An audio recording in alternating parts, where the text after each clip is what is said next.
69b. We're at the Gemara. Let's start of a meeting of the Gemara. We spoke with the mission briefly mentioned two things. First of all, that a work animal where there's a benefit that accrues to the rancher while it's being raised, namely that he can use the animal. So that the benefit of work that he has during the ranching period is in effect his payment for labor, and you don't have to give an additional payment. And secondly, you could be mafrez on a sada. What does mafrez mean? Moment. You could be mafrez on a sada, and it's not a problem for us. What exactly does that mean? What is mafrez? It's an interesting word. There's actually a few different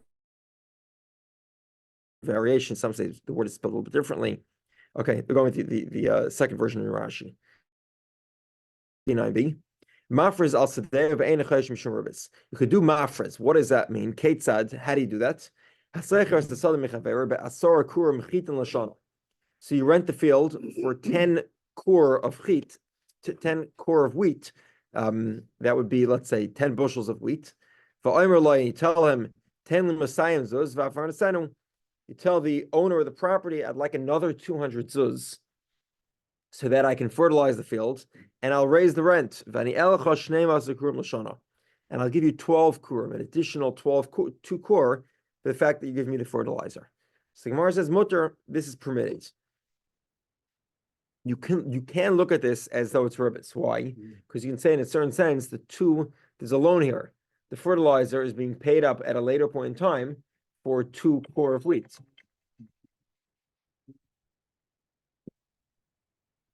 For two kor of wheat. Yet we don't look at it that way. We say that because the fertilizer is being used to improve the field, so it's like you want me to install a washer dryer, then I'm going to raise the rent. There's nothing unusual with that. Okay. 1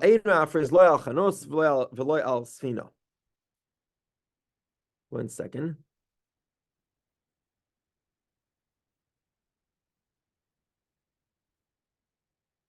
One second. Okay, but you can't do such an arrangement with either a grocery store or a boat. Okay, and again, so Gemara will explain in a moment. This is these are additions to the boat, to the grocery store or the boat. They're not improvements in the boat itself. For example, the one arrangement would go as follows. This is a storefront you can rent. It's $1,000 a month. Oh, by the way, if you want me to give you merchandise, then I'll give you the merchandise, but now the rent is $1,500 a month. Because the merchandise doesn't improve the store, it's prohibited. However, if the guy says, listen, look, I'll improve you the store. I'm going to rebuild the storefront for you. It'll be the most modern design. It'll be a beautiful restaurant for you. And I'm going to charge you $1,500 a month rent. That is permitted. Because then I'm improving the store, similar with the boat. So let's continue.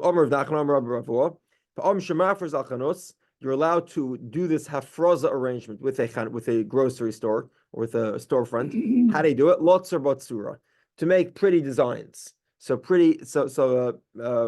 customers, clients would want to come to the store. So it creates more of a value for the rent. That's permitted. Similarly, sfina lasla iskaria. The type of boat we're talking here is sort of a larger boat. The iskaria are curtains. I don't think this means sails. I think it means sort of curtains for the passengers. And this also makes chanos less about sorta the tzavala inching.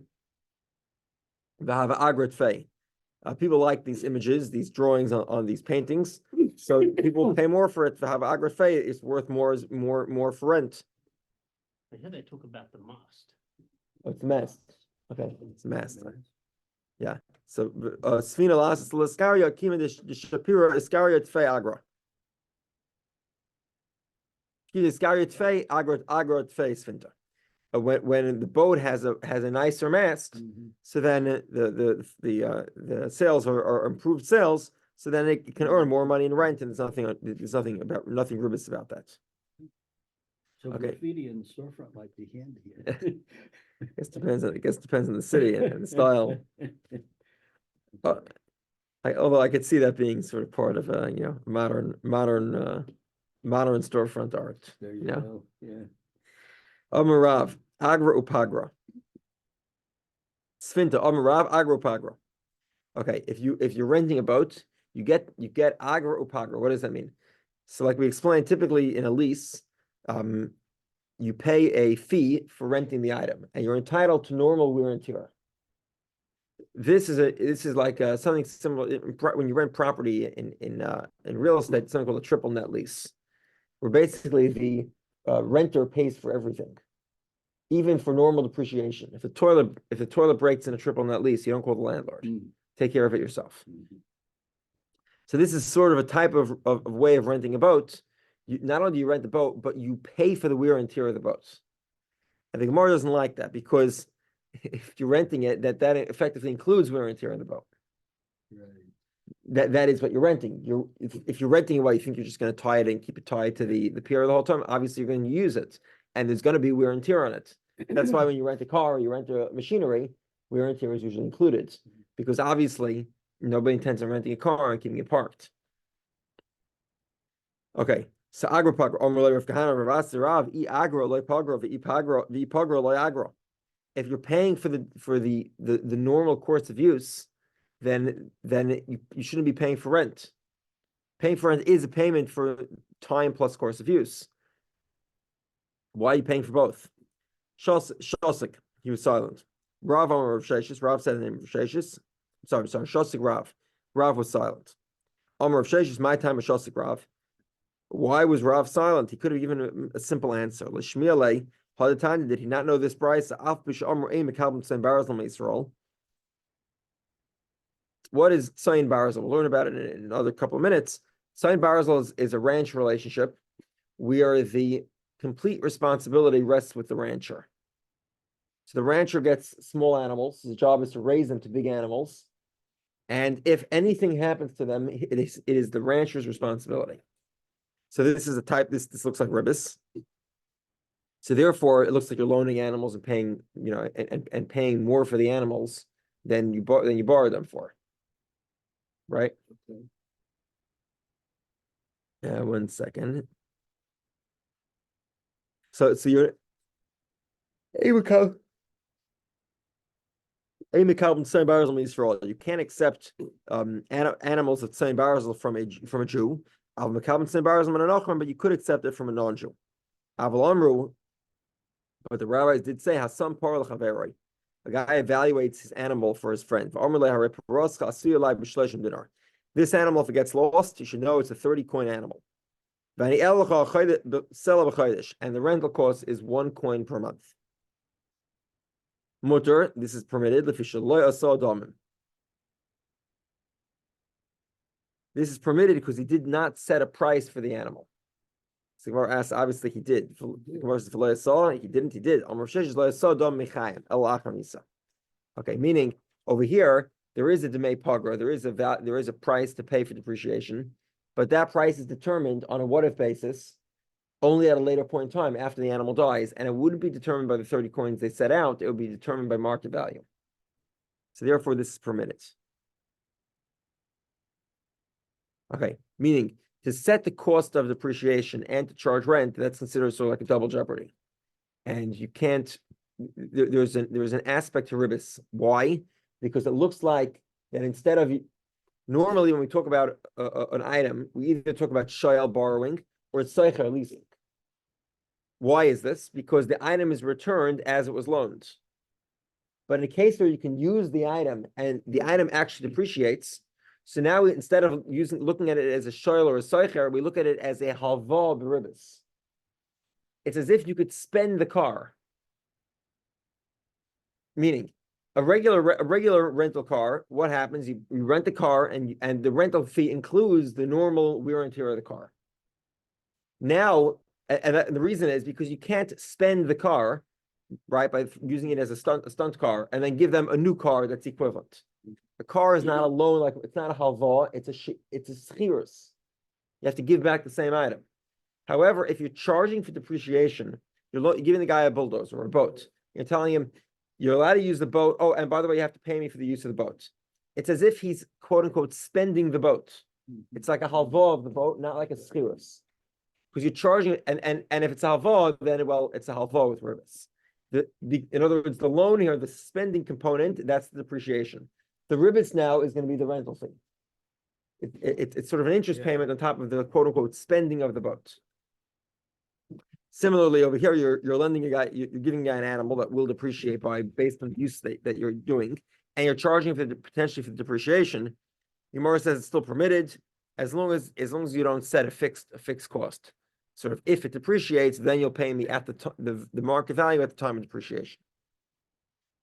So Rav Papa says, therefore, Hilchos Halacha is Sfina Agra Pagra. You get rent plus depreciation. That's legitimate. The Noagu B'nei Kufra. Okay, but Kufra. These are the people that used to apply tar. I don't know if they have a better word for that. It's just a euphemism for those who operated ships. This is a ship. Yeah. Literally men of pitch. Men of pitch. There it is. Men of pitch. So that's what it literally means. Men of pitch is referring to the ship owners. So the custom of the town was agra b'shas mashicha. You pay the rent when you pick up the boat to rent it. Hagra, the depreciation b'shas shvira as it breaks, as it gets spent, so to speak, as the boat is worn. So the Gemara says ultimate hagataya is dependent on custom. Hagataya also. So the Gemara says tanya min haga. Because the Bryce that spoke about the custom of the renting out the ox. So over here also we talk about the custom of the ship owners. Amar Rav Onan, Amar Shmuel. Rav Onan says the name of Shmuel. Mois shal Yisaimim. So Yisaimim in general, when we're talking about orphans, we mean young orphans. So we have young orphans here. Mois shal Yisaimim. We have their father left the money. So what do? Mutter lahalvaisim beribis. You're allowed to loan that money with ribis. Rav Nachman mishum the Yasmin usfin lahu isura. Yasmin the achad lav the two les levasa shafkayo. We're on 70a, and we're first one line is the achling. Can I borrow this for just a second? Okay, wait. Who's lower? Shop hearing, older guy, West Coast. 70a. Yeah. 6 to 7 words, 6 to 7 lines down the page. Okay, first word. The achling. Okay, I got it. So he told him basically, because they're orphans, safina lahu isura, do we stuff them with prohibition? We give them ribis. Is that permitted? Yasmi the achli the lavditu lezlu bosa shafkayu. If the orphans are going to be consuming interest, then they'll be following the one who left them the money. Nice hint over there, right? Basically, why are we giving them a severe prohibition, which could often result in their demise? So Amarlei, one second. So one of the scholars says to Rav Onan, he says, Emily, tell me, Ezu gufa de uvda hechi hava. What were the specifics of the story? Presumably, Shmuel didn't just say that orphans are allowed to take ribis. There was some story that you witnessed, and you're interpreting the story as that being the statement of Shmuel. So tell me, what were the specifics of the story? So the Gemara says, Amarlei hahu duda. There was this very large pot, the bnei Mar Ukva, that the children of Mar Ukva had. The Havabe Mar Shmuel Tokel v'Yavle, Tokel v'Shokale. So you have the children of Mar Ukva, small children. They inherit a massive cauldron, and this is like a commercial pot, and they can rent it out. They can. This is an income producing asset. So Mar Shmuel appoints a custodian, and what he does is Tokel v'Yavle, Tokel v'Shokale. Agra v'Shokale, Agra v'Shokal Pachas. So he does it as follows. He tells the custodians, this is how you're going to rent it out. Rent it out to people, charge them a rental fee. This is a copper pot. And he said, put it on the scale, weigh it, and measure the difference in copper between when you gave it to the guy and when you took it back. There's a small minor difference. It's a very large pot. There's a small amount of wear. And charge them for the copper. So this is like the ship. Just like the ship we said, you take agra upagra, you take the rent for the ship plus the depreciation. So over here also you do the same thing. Oh, period are we talking about for writing this thing out? I mean, it's just a day or two. There's hardly gonna be any, It will be fairly minimal, yeah. It probably was a fairly minimal payments. there's rational, reasonable depreciation, and there's just plain nitpicking. This is a type of nitpicking. Okay, all right. It's not, again, like we explained before you arrived, briefly. When you rent a car, you rent normal wear and tear.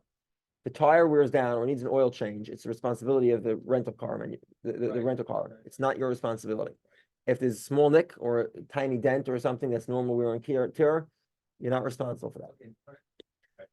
I gave an example today. I don't know if this is a good example, but I'm sure there's better ones. That something called a triple net lease in real estate, commercial real estate. If you rent a warehouse and a triple net lease and the toilet breaks, you don't call the landlord. The landlord doesn't want to hear about it. You take care of it yourself. This is a type of normal wear and tear that you're accepting responsibility of. Now, we pointed out that normal wear and tear, in principle, there are three words here that govern the question. There is, I'm using the Hebrew word specifically, not the English words because they overlap. There's she'ela, schirus, and malva. She'ela is borrowing and lending objects. Schirus is buying and renting objects, right? And I'm sorry, is renting objects, and halva is borrowing money. Okay. If you try to rent money, that's called ribis. It's a joke. We spoke about that 2 days ago. Someone tried leasing money. It doesn't work that way. Okay. When you do schirus on a car, okay, you can't throw the car in the garbage and buy the guy a new car. It doesn't work that way. You have to give the same car. That's why wear and tear is included in the rental price. However, if you start charging for wear and tear, so then we look at the rental car as closer to a halva than schirus. We consider the rental car to be now a spendable item because you're allowed to spend some of the car and you have to reimburse the owner for the spend. I see. That's considered a halva. If it's halva, now that it's halva, because the spend is what is the loan, you're spending the ship and you're paying the guy back money. Then the rental payment, the rental premium is the interest, and therefore it's prohibited. That's why it might be prohibited. The Gemara explains that it isn't prohibited. Okay. But so this idea would be similar with this cauldron. You're renting the cauldron plus you're paying for the copper. Well, then you're really halva the copper. You're doing a halva on the copper. You're not doing a schirus on the copper, because you're borrowing a certain amount of copper and you're paying back the same amount of copper. Okay. The weight of the weight of the item currently plus the value of the copper that you spent, and then now the rental payment becomes a ribis issue. So that's why he thought that you were allowed to charge ribis with the money of the orphans. So he thought agra agra. If you're charging rent, don't charge for the copper, and if you're charging for the copper, don't charge rent. Bidiknonim here means bearded. It means you can do this even with bearded orphans, i.e., orphans are adults that they're not called orphans. Nobody takes care of them. You know, they're sort of responsible for themselves. There's nothing wrong. The reason here why they're allowed to charge rent on top of depreciation is because there's actually two things that happen here. Number one, there's the scrubbing of the pot, which makes it lighter.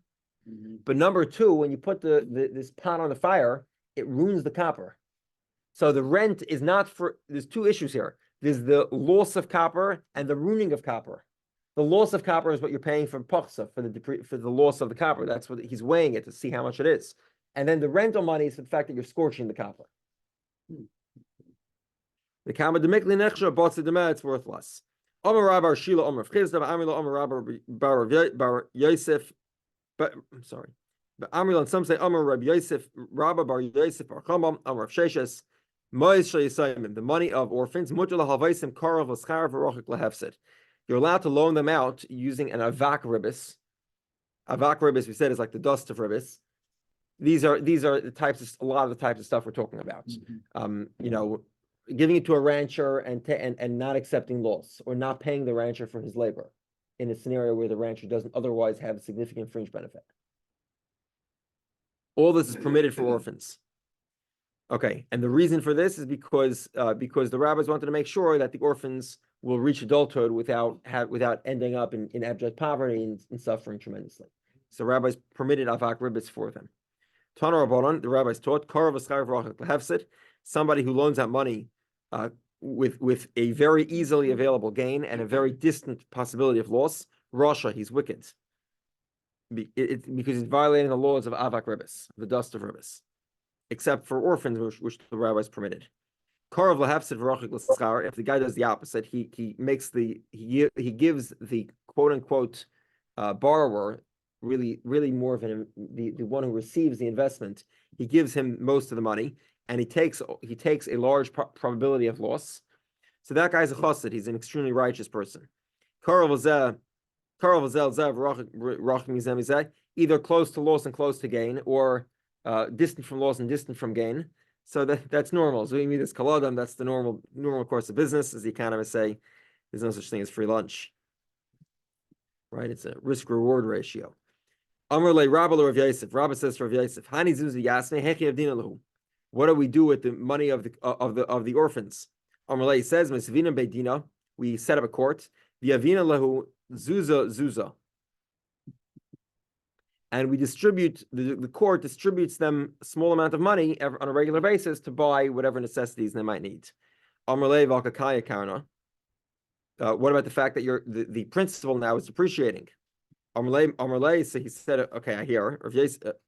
So Rav Yosef responds to Rabba, okay, I get the problem. So Marhechi of it. What do you do about it? He says like this, we have this very fancy strategy. This is how it works. But Kina Gavra Isle Dava Pricha. We look for somebody who's very wealthy and he has a lot of small gold coins or gold bars or nuggets or something like that. And we basically, so the let's say the kids died, their father left them $50,000. So we switched the $50,000 for collateral, $50,000 worth of small gold pieces from this very wealthy guy. And we tell him, you take this $50,000 now and you give it out with avak ribis, with a large possibility of gain and a very minimal possibility of loss. Now, why are we taking this collateral? Because we want to make sure that he doesn't run off with the money.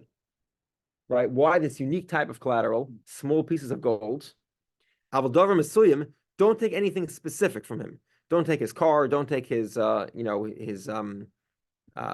his painting or something.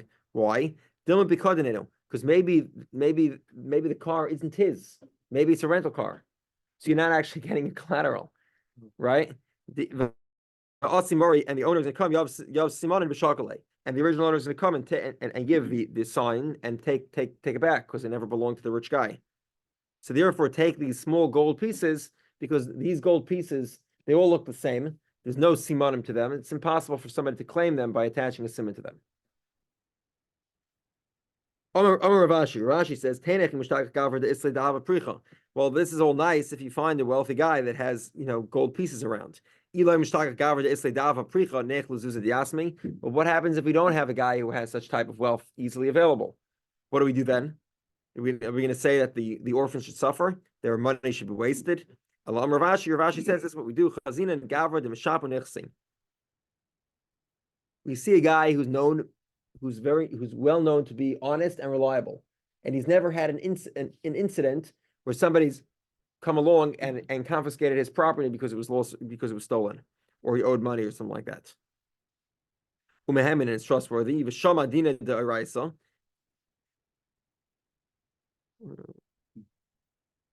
Yeah. And he listens to the court, and he follows. He's very careful of rabbinical laws. And you give it to him in front of a court, and you authorize them to loan out the money with avak ribis for the benefit of the orphans. This mission we just saw. We do not accept sayin barisal. Sayin barisal again is an agreement with the rancher, whereas the rancher takes the full responsibility for the newborn animals or the money to buy them, and they split the profits 50-50. So because this is an example of ribis. However, you could accept it from a non-Jew.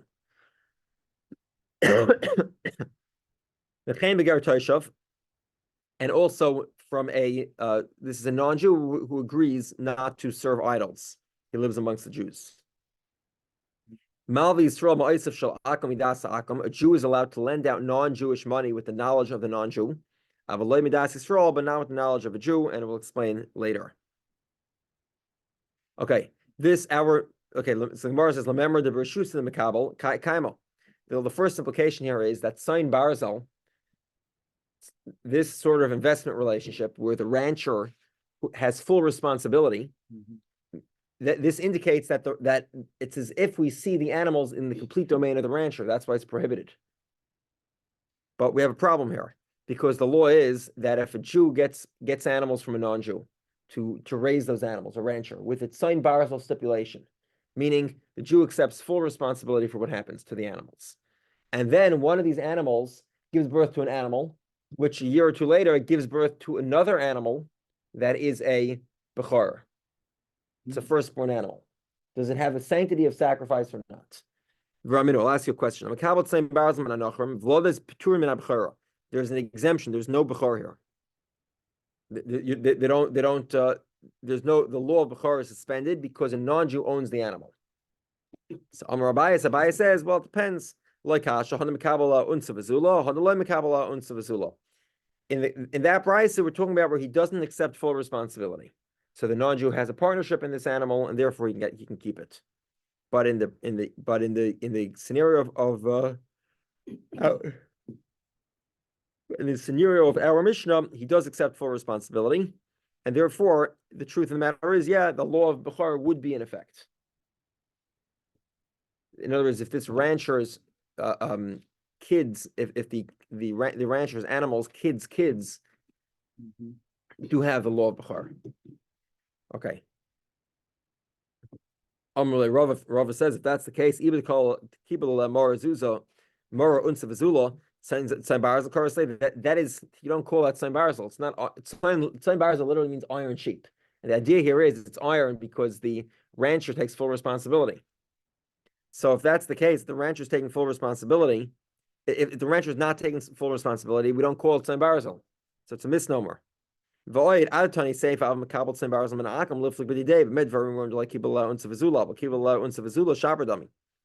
the Mishnah should address a separate point. If the word Sain Barzel is applicable, even where full responsibility is not being taken, the correct way to phrase the Mishnah is that the difference here is if you accept an animal from non-Jew, it's permitted, and even if you accept it from a Jew, it would be permitted if he didn't accept full responsibility.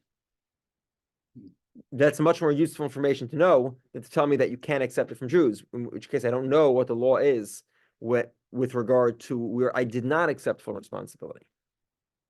Submission should be rephrased. So Rava says, of course, the scenario, of course, is where the rancher and not the owner is responsible for the full loss of the animal. So why is it that with regard to bechor, the animals are exempt from the laws of bechor? So let's explain here. The non-Jew gives the Jew animals. The first generation of animals are obviously exempt from bechor. Why? Because it's a partnership. The non-Jew owns the animals. However, this partnership is going to be divided. They're not slaughtering every animal, right? Some animals are going to go to one person, some animals are going to go to another person. Even the animals the Jew thinks are going to go to his, the children of those animals, so it's the children's children now, still don't have to pay bechor. They still don't go to a kohen. Why? Because if he doesn't give the non-Jew profit, so the non-Jew has direct recourse on the animals which belong to him. If they don't find the animals, so then all the animals go to the non-Jew. The non-Jew is until the deal is split, everything is directly leaned to the non-Jew. It's as if the hand of the non-Jew is in the middle of the animal. His hand, not literally. His hand is involved in every animal. Every time a non-Jew has a hand in the animal, it is exempt from the laws of bechor. Together? Okay. this ends the discussion, and now we transition to a little bit of a different discussion, which is the morality of lending of a Jew lending to another Jew with ribbis, which is mostly tomorrow, but let's start today. The first in Mishlei, Marba Hainai Beneshach. Somebody who increases his wealth with neshach, with ribbis, B'tarbis l'chayin dalam yikiptzenu. And he gathers together interest to the one who provides benefit to the poor people. What does that mean? Amarav kigoin shvur malka. 1 second. An example of this was the queen, who's a non-Jewish queen, known as Shvur Malka, and she would loan the Jews with interest, and she would take that money and she'd feed her population with it, feed the poor of her population. Who is this? Shvur Malka, a non-Jewish queen. Okay. And they translate as King Shapur. Oh, okay, King Shapur. Amr Nachman, Amr li Huna, lo nitzricha ela da'afilu ribis da'avik chavim. Rav Nachman interprets this that one should not charge interest even to a non-Jew. That even though it's permissible, one shouldn't do it. So the Gemara says, Eitzvei Rav Nachman. So Rav says for Rav Nachman, L'nochri sashach. The verse specifically says to a nochri, to a non-Jew, you should pay interest. My sashach, lav tishach. Presumably that means you should charge him interest. You should charge a non-Jew interest. So the Gemara says, loy sashach, meaning that you should pay interest to the non-Jew, but not that you should loan to a non-Jew with interest. The Jew should pay the non-Jew interest, but not that the non-Jew should pay the Jew interest. So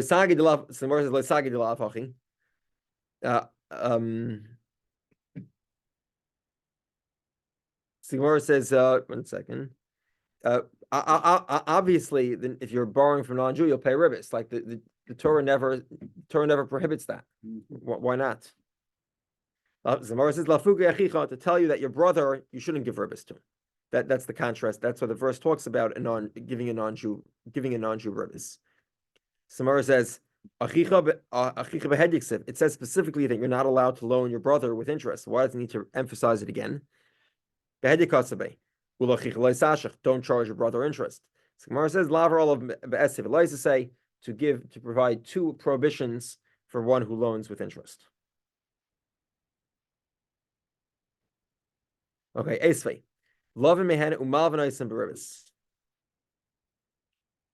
Yeah, 1 second.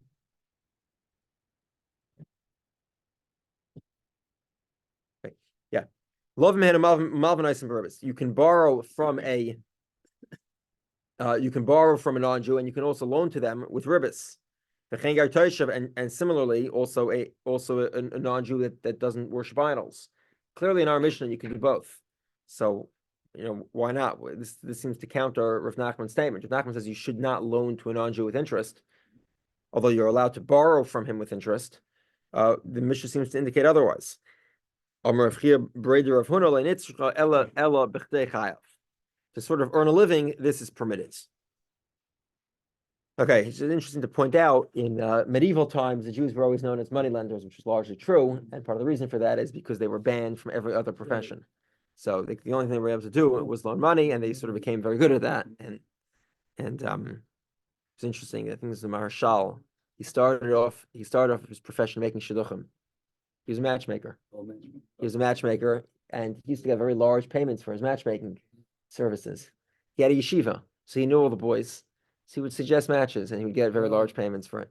Then eventually he had enough money, he started lending out money. So he used to give out these very large loans to non-Jews, and he would collateralize them. And often they'd give him very expensive silver and gold items as collateral. And it's brought down in halacha. He wrote that on the Seder night, he would take out all the gold from the non-Jews' collateral, and he would set them up on a table, either on the Seder table or next to it, as sort of a sign of wealth. During the Seder, we're living, being free men. He would bring out these items. Okay.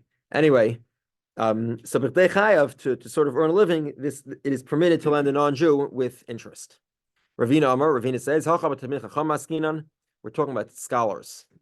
In other words, why did the rabbi say that even though you're allowed to loan to a non-Jew with interest, you shouldn't do it? Because you might end up loaning to Jews with interest. The concern here is that we'll see tomorrow. Talmud considers interest to be one of the easiest professions, right? Because all professions those days were involve physical labor, and this is like the first desk job was a moneylender, right? So it's considered extremely easy. So we're concerned here if you start lending to non-Jews with interest, you'll like the day job, you'll like the desk job so much that you'll stop working, and you'll lend to Jews as well. So therefore, the rabbi said, no. Scholars, they're not going to get confused because they know the law of ribbis. They know how bad it is to lend with ribbis, so they won't get confused. So scholars will be allowed to lend to a non-Jew, and the regular folk with is concerned that they might switch into a desk job basically, and only loan out with interest to Jews as well. So therefore, we prohibited that.